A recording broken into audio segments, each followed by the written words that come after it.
Cerita berlanjut. Aku bisa mengatasinya. Aku bisa mengatasinya. Kinmu terus berusaha menenangkan dirinya sendiri. Ekspresinya berubah-ubah antara marah dan gembira. Orang dewasa di desa mengajariku bahwa meskipun kau membuat masalah, kau juga bisa lolos begitu saja. Aku yakin aku bisa lolos dari ini. Aku hanya takut aku tidak bisa. Masalah ini telah dibesar-besarkan. Awalnya tidak ada matahari di Tai Huang Tian. Dewa yang menciptakan matahari, bersama dengan makhluk-makhluk perkasa Tai Huang Tian, dengan susah payah menciptakan 1,5 matahari. 1,5 matahari ini menjadi kebanggaan makhluk-makhluk perkasa Tai Huang Tian. Namun, mereka menghancurkan setengah dari kebanggaan ini. Dia pernah mempertimbangkan untuk menciptakan matahari untuk kembali ke Tai Huang Tian. Tetapi menciptakan bola sempurna bukanlah hal yang terlalu sulit bagi Kinmu. Tantangannya terletak pada mengubah bola tersebut menjadi matahari. Dewa yang menciptakan matahari adalah juru masak dan petugas pemadam kebakaran dari Istana Surgawi Kai Huang. Dia mengendalikan kekuatan api ilahi, jadi meskipun keahliannya buruk, dan dia memurnikan matahari menjadi sesuatu yang tidak indah, matahari itu masih dapat memberikan penerangan, cahaya, dan panas bagi surga Tai Huang. Api ilahi ini mungkin jauh lebih canggih daripada api yang meninggalkan kota, sehingga membangun kembali matahari telah menjadikan api ilahi sebagai masalah terbesar. Tepat saat itu, setelah menghancurkan separuh matahari, berkas cahaya hitam menembus kehampaan. Pada saat cahaya hitam menembus, fluktuasi di ruang angkasa bahkan terlihat oleh mata telanjang, dengan riak yang menyebar keluar seperti lapisan gelombang. Matahari lain! Hati Dewa Harimau Hitam berdebar kencang saat dia menyaksikan fluktuasi itu bergerak ke matahari lain. Di bawah altar, ribuan makhluk perkasa, termasuk kaisar tertinggi dan dewa-dewa yang melayang seperti Pang Yu dan Sang Ye, merasakan jantung mereka berdebar kencang dan tinju mereka mengepal begitu erat hingga kuku jari mereka hampir menembus daging mereka. Gelombang-gelombang itu melewati matahari di langit, yang tetap tergantung di sana. Tetapi saat gelombang-gelombang itu melewatinya, matahari tertekan menjadi bentuk oval seperti kuning telur. Dan saat gelombang-gelombang itu melewatinya lagi, matahari meregang, menjadi lebih dari 10 kali lebih panjang. Semua orang menatap langit dengan ngeri. Setelah riak mereda, matahari masih menggantung di langit, memungkinkan semua orang yang tegang untuk menghela napas lega. Tiba-tiba, matahari yang utuh itu mengeluarkan suara retakan yang keras, dan sepotong besar terlepas dari permukaannya, dan jatuh ke bawah. Puing-puing yang berjatuhan itu sebesar gunung, meninggalkan jejak api yang panjang dan asap tebal saat meluncur secara diagonal ke bawah. Keberadaannya tidak diketahui. Matahari di langit pada awalnya tidak bulat, dan sekarang tampak seolah-olah telah digigit oleh mulut dengan gigi bergerigi. Adikku, ayo kita lari menyelamatkan diri, Dewa Harimau Hitam menyarankan dengan tenang. Tuan-tuan, saya punya 2 kabar baik untuk dibagikan kepada Anda semua. Berdiri di atas altar, Kinmu menyeka keringat dingin yang mengalir di dahinya dengan lengan bajunya, berusaha sekuat tenaga untuk tampak saleh dan percaya diri. Dia melihat sekeliling dan berkata dengan lantang. Kabar baik pertama adalah jembatan relokasi energi roh telah dibuka. Jembatan ini menghubungkan Tai Huang Tian dan Yang Kang, memberi semua orang di Tai Huang Tian jalan keluar. Bahkan jika kita bukan tandingan klan iblis, kita dapat mundur ke Yang Kang dan menyelamatkan ras kita. Di bawah altar, ribuan makhluk gaib masih memasang ekspresi kosong di wajah mereka, berusaha keras untuk menoleh dan melihatnya. Setelah Kinmu selesai menyampaikan kabar baik pertama, dia menunggu dengan tenang sejenak, memberi mereka waktu untuk mencerna informasi tersebut. Ini sama saja dengan mengambil pujian untuk diri sendiri. Sebelumnya Tai Huang Tian tidak memiliki jalan keluar. Jika para dewa dan makhluk gaib dikalahkan, rakyat jelata akan berada di bawah belas kasihan orang lain. Tetapi sekarang, Kinmu telah membangun jembatan relokasi energi spiritual, memberikan jalan keluar bagi semua orang di Tai Huang Tian, sebuah cara untuk melestarikan ras dan garis keturunan. Sungguh sebuah pencapaian yang luar biasa. Dengan pencapaian ini, Kinmu akan terus mengklaim pujian di kemudian hari. Dan bahkan jika makhluk-makhluk perkasa dan dewa-dewa dari surga kaisar tertinggi menjadi marah, mereka tidak akan membunuh mereka. Setelah beberapa saat, Pang Yu, yang merupakan dewa sejati, adalah orang pertama yang tersadar, dan perlahan mengangguk berkata, sahabat muda Qin dan saudara Harimau Hitam telah membangun jembatan relokasi energi spiritual, memberi rakyat Tai Huang Tian jalan keluar, dan cara untuk bertahan hidup. Kontribusi mereka sungguh luar biasa.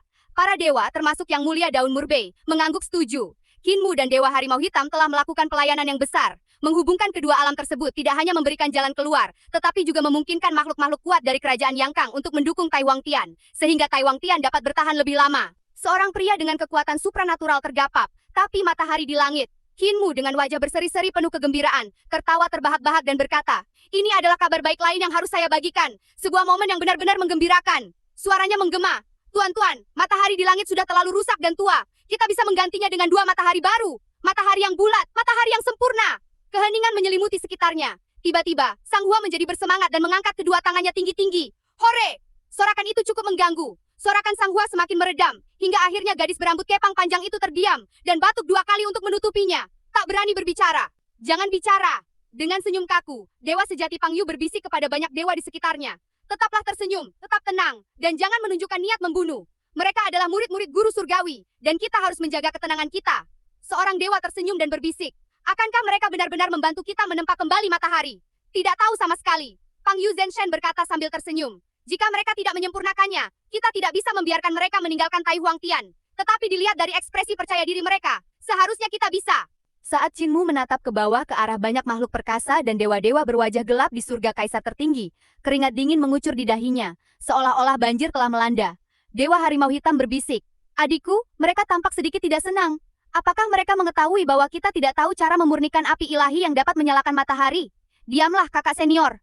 Dengan senyum kaku, Qin Mu menggertakkan giginya dan berbisik, "Teruslah tersenyum, dan berpura-puralah kita bisa memurnikan matahari."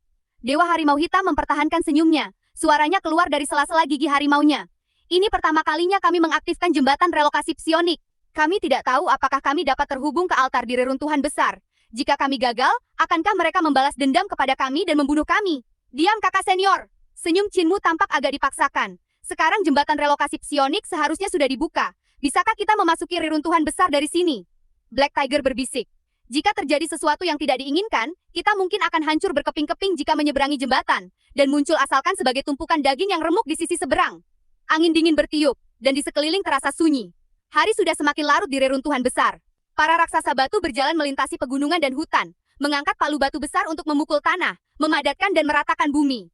Di sepanjang jalan banyak pohon menjulang tinggi tercabut dan berjalan seolah-olah mereka adalah manusia. Membuka jalan, lalu berakar di kedua sisi jalan, membentuk barisan pohon. Patung raksasa batu itu memimpin jalan, diikuti oleh ribuan wanita. Para gadis itu mengenakan berbagai macam pakaian warna-warni, semarak warna, dan mereka berceloteh riang. Lempengan batu persegi melayang turun dari langit, dan secara otomatis mendarat di kaki mereka. Di belakang mereka, pohon raksasa itu menggunakan palu kayu untuk mengetuk dan memukul lempengan-lempengan batu, agar jalan menjadi rata. Di belakang pohon raksasa itu, master dari Aula Kerajinan Surgawi memimpin banyak makhluk gaib dari Aula Kerajinan Surgawi, untuk dengan teliti mengukir rune. Setiap lempengan batu diukir dengan tepat dengan tanda rune, membuat jalan lebih kokoh, sehingga kereta dan binatang raksasa dapat melewatinya tanpa merusak permukaan jalan. Selain itu, pemasangan paving dengan lempengan batu, membuat perawatan di masa mendatang jauh lebih mudah. Anda cukup dengan mudah menyingkirkan lempengan yang lapuk, dan menggantinya dengan yang baru. Guru Nasional Yan Kang dan Xiong Xiu berjalan berdampingan mencari patung batu itu. Mereka berencana memindahkannya ke sekitar jalan, dan jika ada desa di dekatnya, itu akan lebih baik lagi, karena mereka dapat memindahkan desa dan penduduknya ke daerah ini, yang pada akhirnya akan menjadi sebuah kota. Sebelum memindahkan patung tangun batu itu, mereka perlu mempersembahkan dupa dan kurban yang sangat penting. Qin Mu memberitahu Ketua OSIS Yang Kang tentang hal ini, sehingga pengaspalan jalan berjalan lebih lambat dari yang diharapkan Qin Mu. Untuk membangun jalan yang direncanakan oleh Qin Mu, Guru Nasional Yan Kang dan Master Istana Surga Sejati Xiong Xiu telah lama sibuk membuka jalan menuju wilayah reruntuhan besar. Dalam waktu sekitar 1 bulan lagi, jalan itu akan dapat mencapai kota Xianglong, yang tidak akan jauh dari kerajaan Yan Kang. Qin Mu memiliki koneksi yang luas di Tanah Barat, dan berhubungan dengan semua klan besar.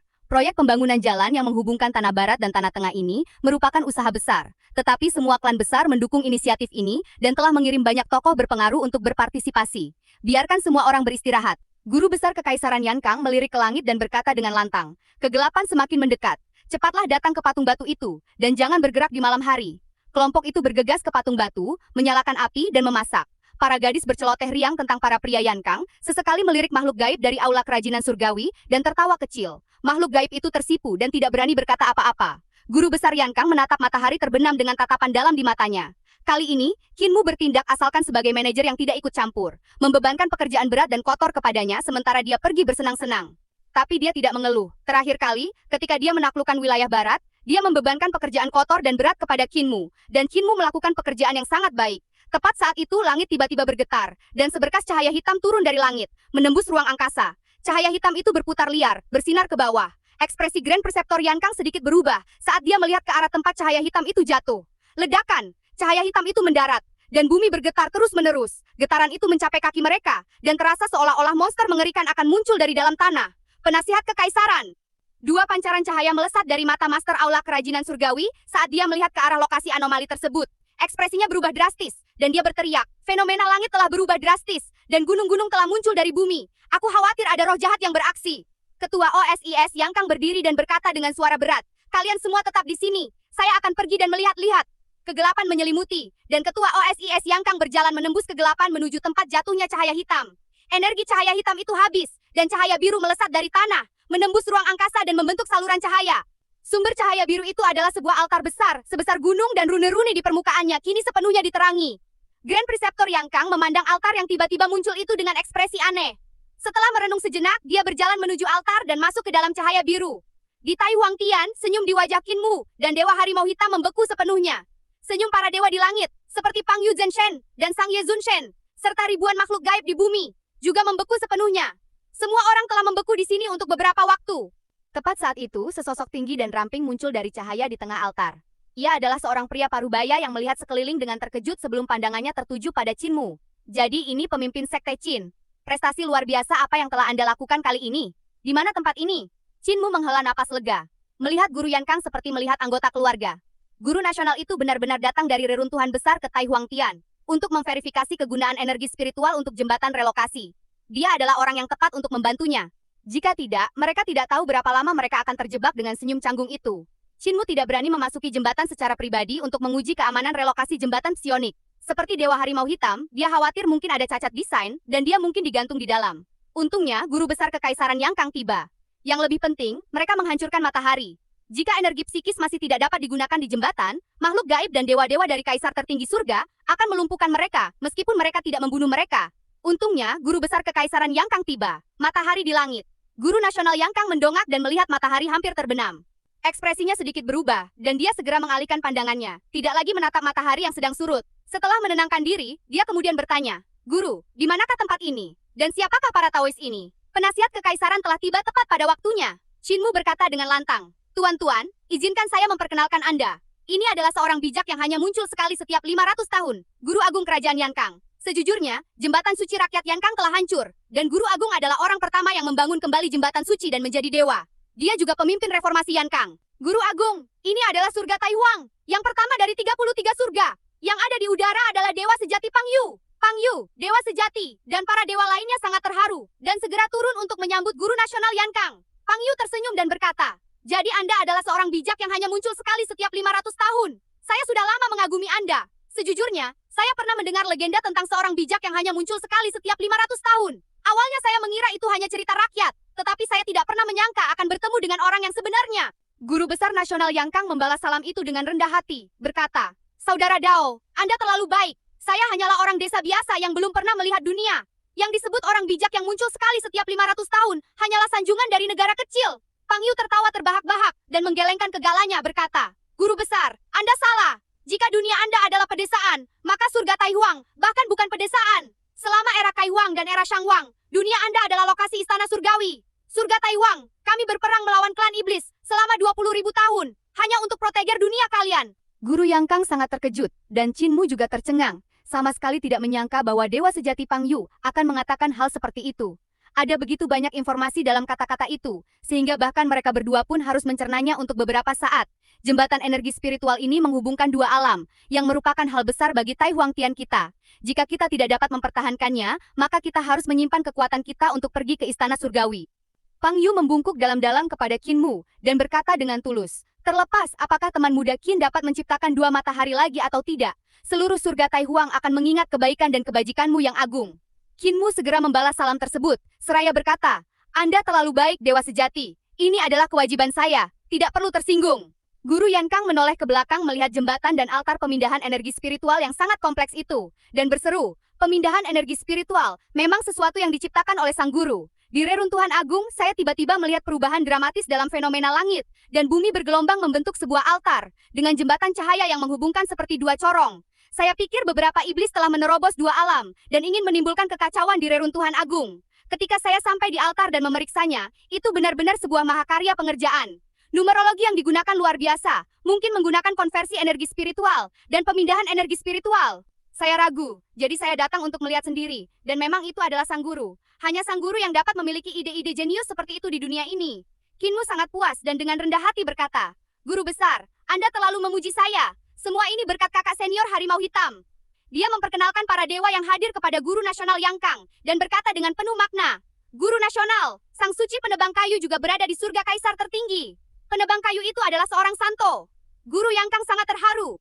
Reformasinya terinspirasi oleh sebuah ungkapan dari ajaran sekte Tiansheng tentang kehidupan sehari-hari bagi masyarakat biasa. Jalan seorang bijak adalah tujuan hidupnya.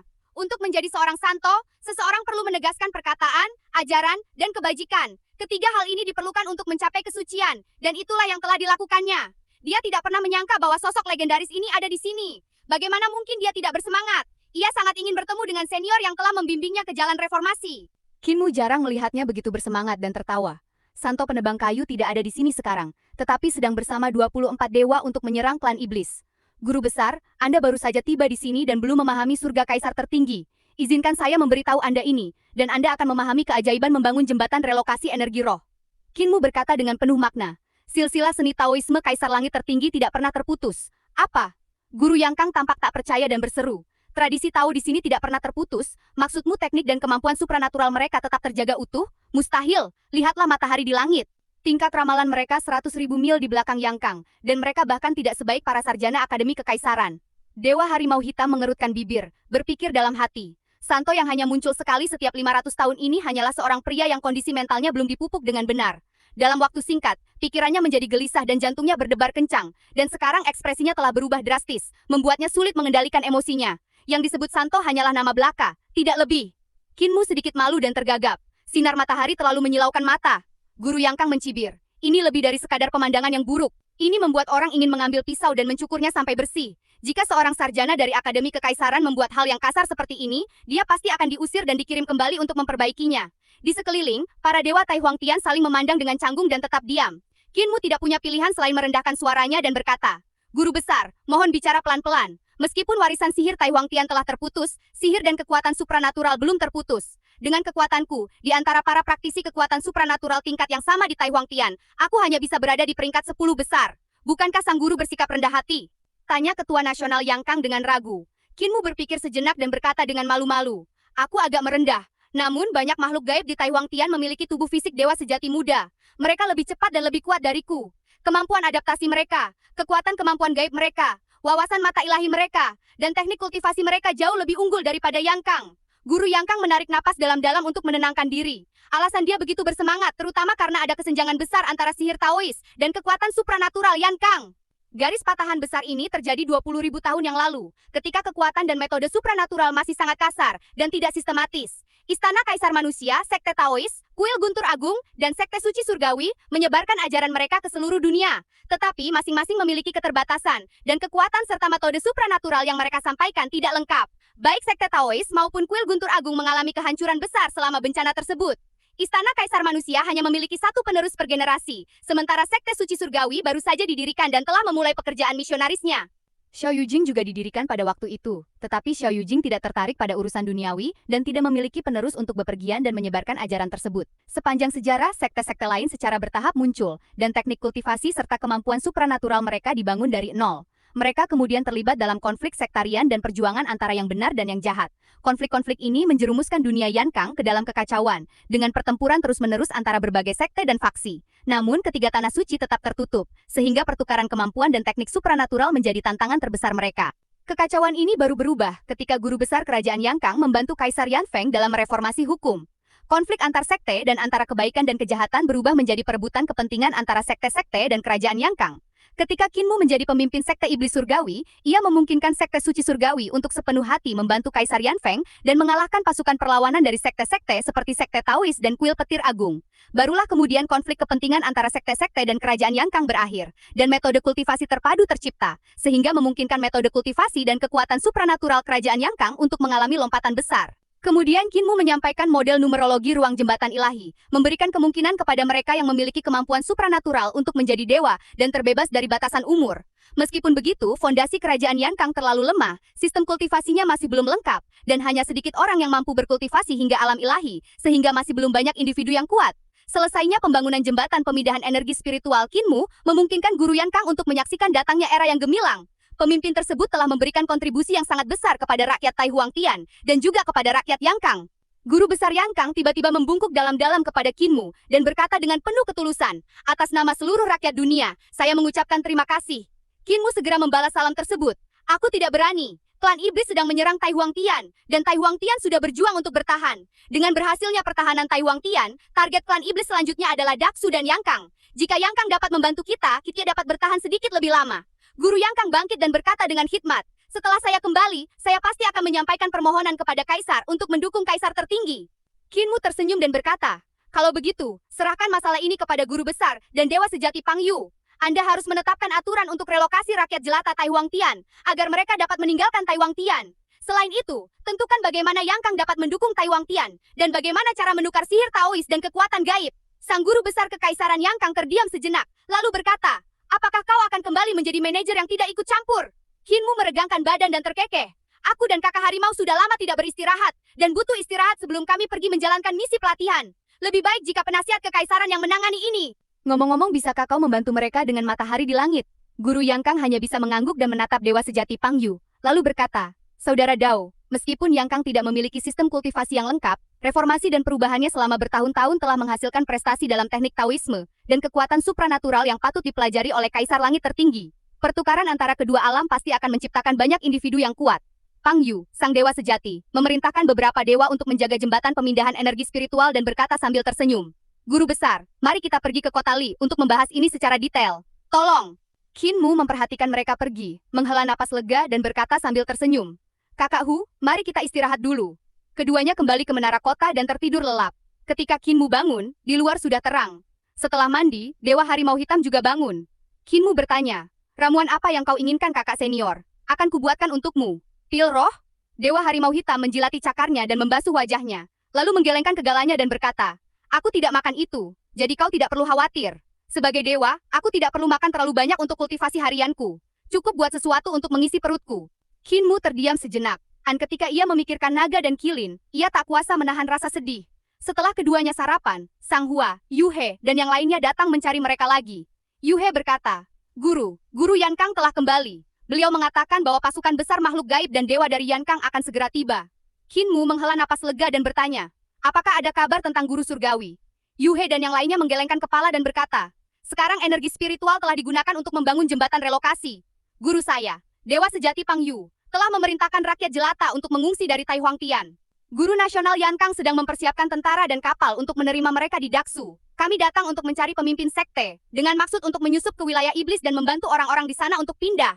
Qin Mu menoleh ke arah Dewa Harimau Hitam dan dengan ragu bertanya, kakak senior, memasuki wilayah klan iblis untuk membantu orang-orang pindah tidak dianggap sebagai menimbulkan masalah, bukan? Dewa Harimau Hitam menggelengkan kegalanya dan berkata, kita sudah menurunkan matahari, mengapa kita harus peduli memasuki wilayah iblis? Melanggar wilayah iblis bukanlah apa-apa. Dengan aku di sini, kalian bisa tenang, aku jamin tidak akan ada masalah. Dan cerita bersambung.